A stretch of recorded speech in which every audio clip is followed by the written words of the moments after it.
Hello, my name is Stanley Heller. Welcome to the Struggle Video News. We feature two actions on our program today. The drive out for Palestine that went from New Haven to Bridgeport. And on February 23rd in Waterbury, Connecticut, a protest in front of the offices of Congresswoman Jahana Hayes. We start with the cars gathering in a parking lot in New Haven.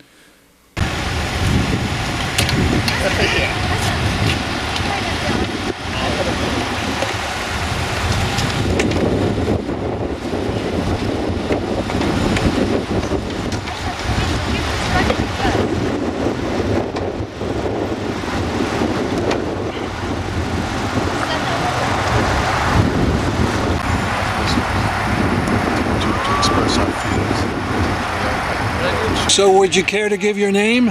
Sure, my name is Zach. I'm a social work graduate student at UConn. I'm here today to show my solidarity with the Palestinian people, support a ceasefire, and to show New Haven that we're not forgetting about this and we're still supporting the people in Gaza. You've been watching coverage on online and so on. What has struck you the most? I think what has struck me the most, outside of just the sheer horror and scale of what's going on there, is the faith and the strength of the Palestinian people. Even when they're being pulled out from rubble, even when they're being starved, they're still holding their heads high, they're still keeping their faith and showing solidarity with one another. So that's been really inspiring to me. So you're at UConn up in Storrs? Yes, in Hartford. I'm sorry, in Hartford. Yeah. Okay, so do you talk about the issue with fellow students? What's the sentiment? I do talk about the issue with students. There are a group of us at the school who are all pro-Palestine, pro-liberation. The school unfortunately does not do a great job of talking about the issues, but we've kind of made a community of ourselves who are interested in this issue and want to do something about it. So how come you came down today? Well, it's just nice to be around people that care about the same thing that I care about the children that are being bombed in Gaza, and about the fact that the government just isn't doing anything about it, and there's a lot of silence. So I think that the more that we can raise awareness, the better. And it's just nice to be around this community of people that is some Arab people, some people from all different places around the world, coming together to say, like, we're not just going to let this happen, we're not just going to let another genocide happen and not do anything about it. And you're from the eastern part of Connecticut. What's the sentiment? Do they talk about the issue much over there? I don't hear much of anything over there, and I feel like a lot of times it's coming from the city areas, and that's why I'm very quick to go to New Haven or Hartford if I need to, because that's where people are coming together to do something about it. But I do wish that there was more grassroots efforts from Norwich and all these other small towns in Connecticut, because I know that we all feel it, because there's somebody that you know that is Palestinian.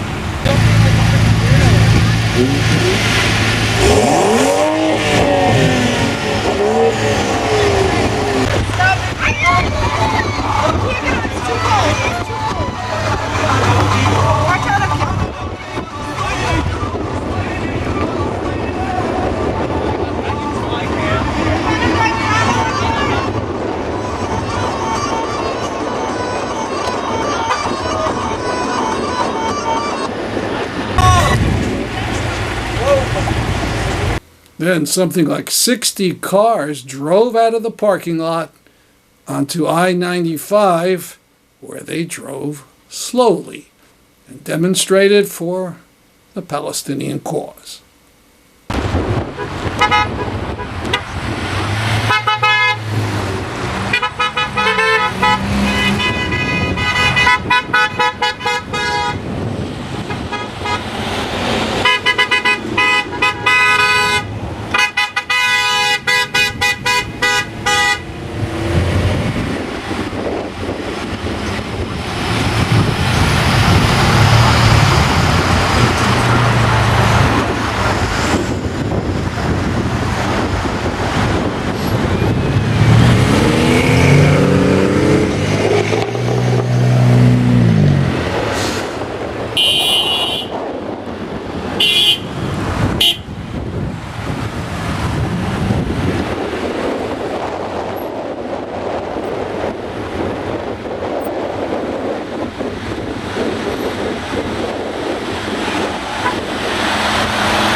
Then to the Brass City, Waterbury, Connecticut.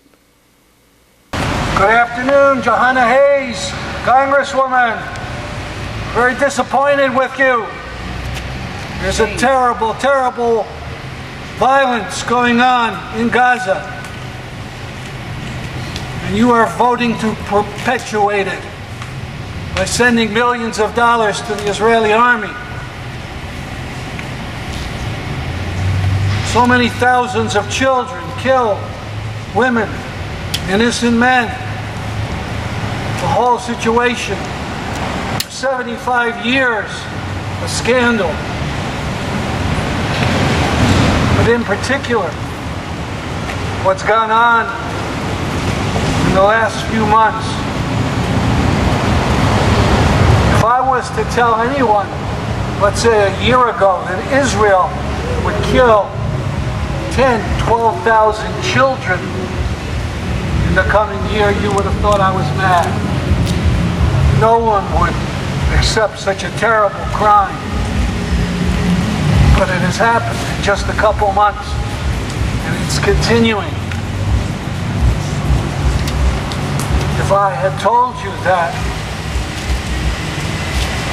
the administration, Joe Biden, would be getting rid of UNRWA, destroying the lifeline of Palestinians for education and food and medicine, again, you would have thought me crazy. No, that was something Trump did. He suspended aid to UNRWA, but Biden put it back. And what was that all about?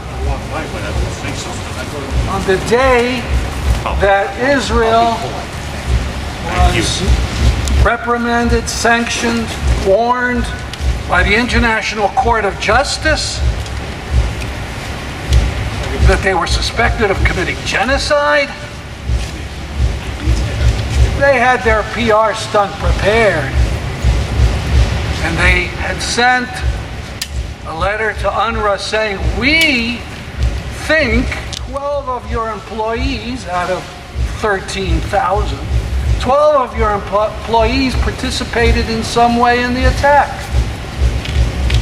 And foolishly, the UNRWA executive fired those people on the spot. He said he was going to do due process in reverse, which is pretty bizarre.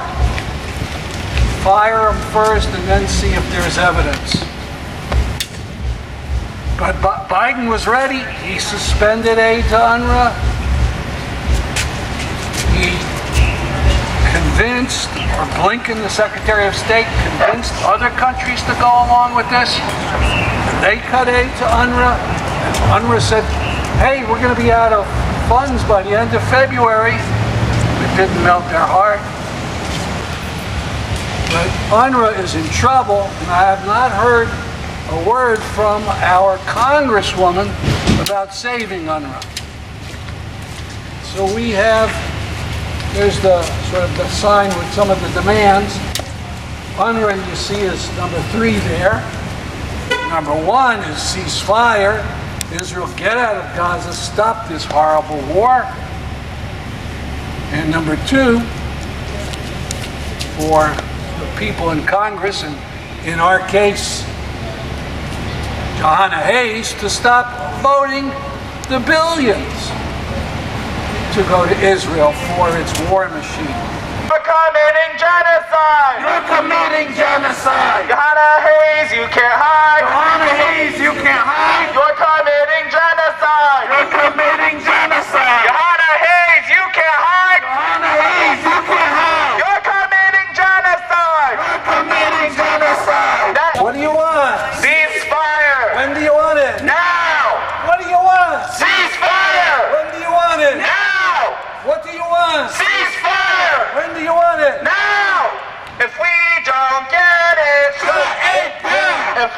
doesn't get it. If Al-Aqsa doesn't get it. Besides a ceasefire, we want Israel out of Gaza.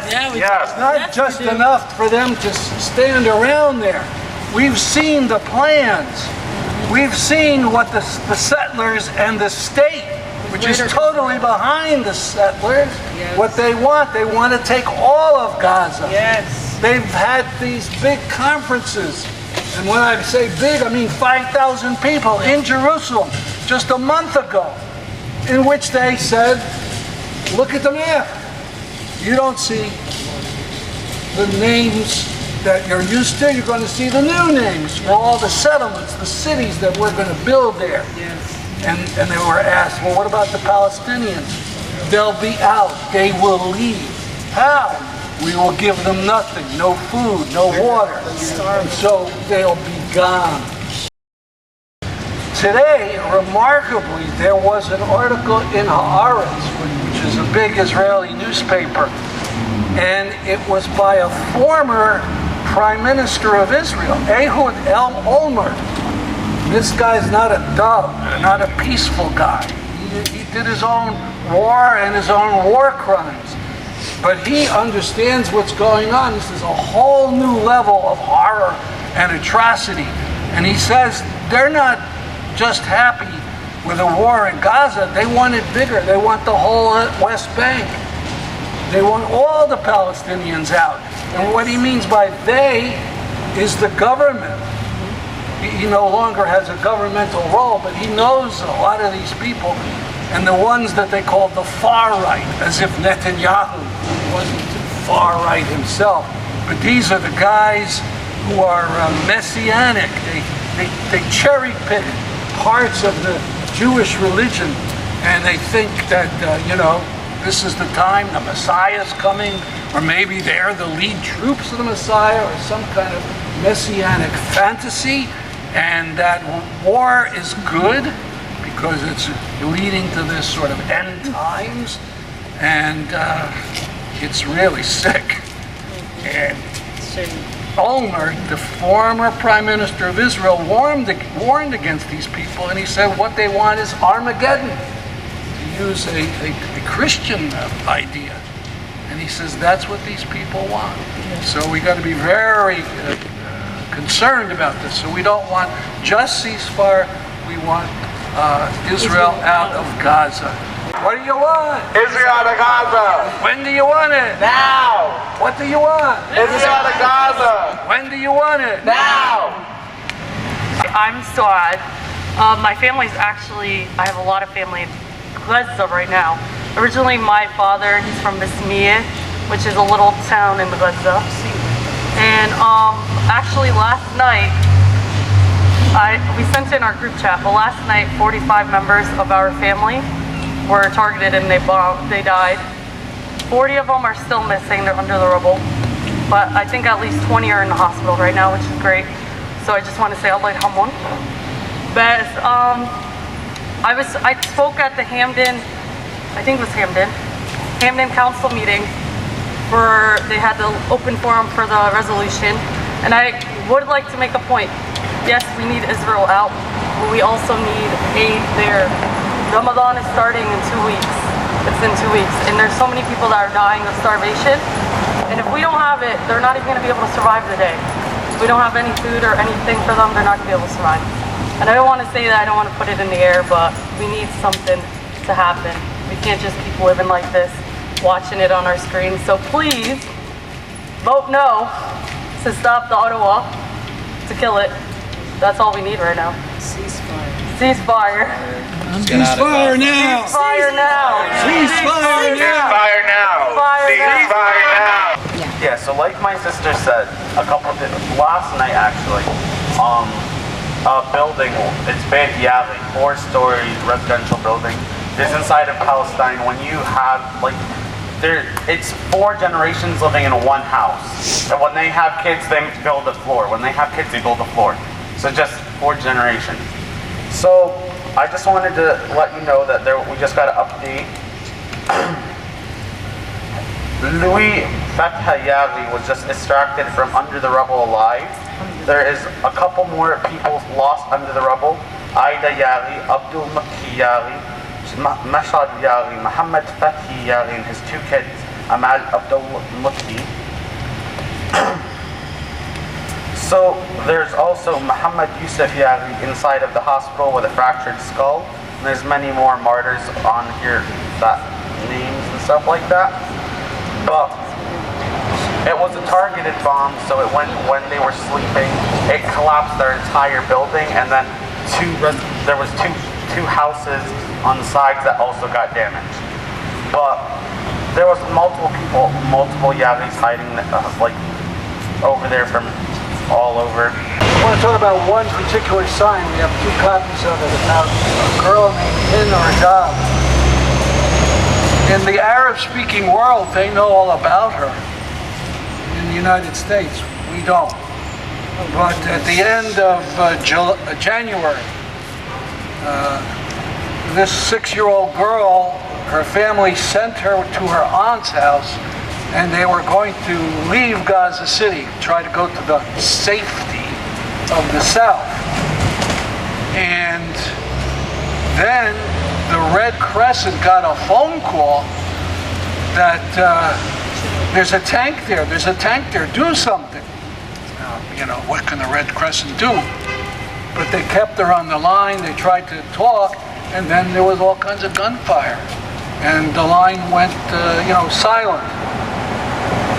They called the phone back, and the 6-year-old girl answered, and she said, "They're all shot, they're dead, I'm scared, please come and get me." And they talked to her, and her name was Inab, and they said they would send somebody, and the Red Crescent did what they're supposed to do and got some ambulance workers ready.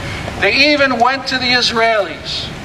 They went to the Israelis and said, "Look, these are not people, these are dead people in that car. There's one little girl, let us extract her, let us go for her." And the Israelis said, "Yeah, okay, tell us where this is, etc., etc." And so they sent 2 ambulances, I guess? 2 people. Two people in 1 ambulance, I'm sorry. And then they never heard from these people. They didn't hear from the ambulance, they didn't hear from the girl, and it went on for days. There was no contact, and the total number of days, maybe 10 days or something. 2 weeks. And they eventually found all of them dead.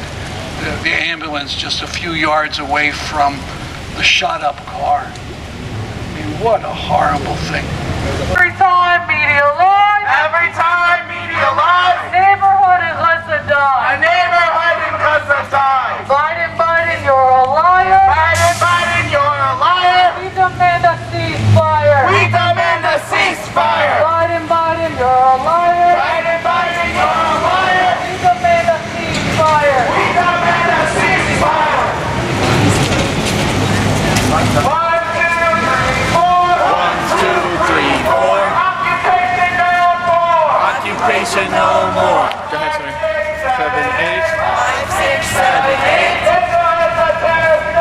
Israel is a terrorist state. UNRWA, you save lives. UNRWA, you save lives. You're preventing genocide. You're preventing genocide. UNRWA, you save lives. You're preventing genocide. It's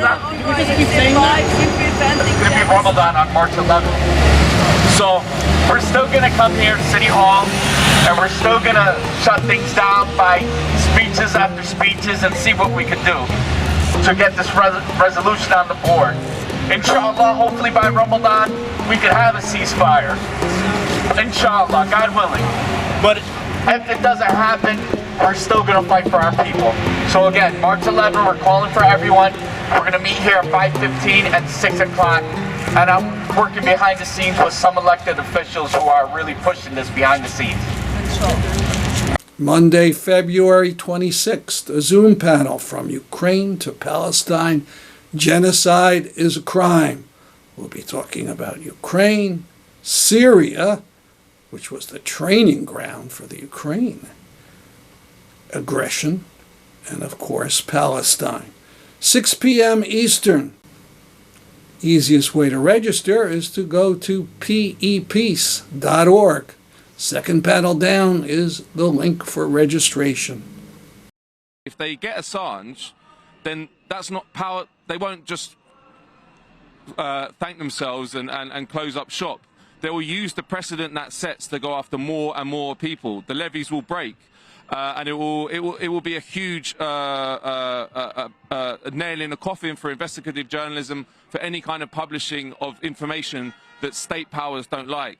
And it will be used by repressive regimes all around the world as an example of what they can do if the United States is allowed to do it. If a country like Turkey, which puts hundreds of journalists in prison, is taken to task for that, they can just say, well, look, the United States brought Julian Assange over to the US and stuck him in a prison for the rest of his life for revealing your war crimes. Why can't we do it?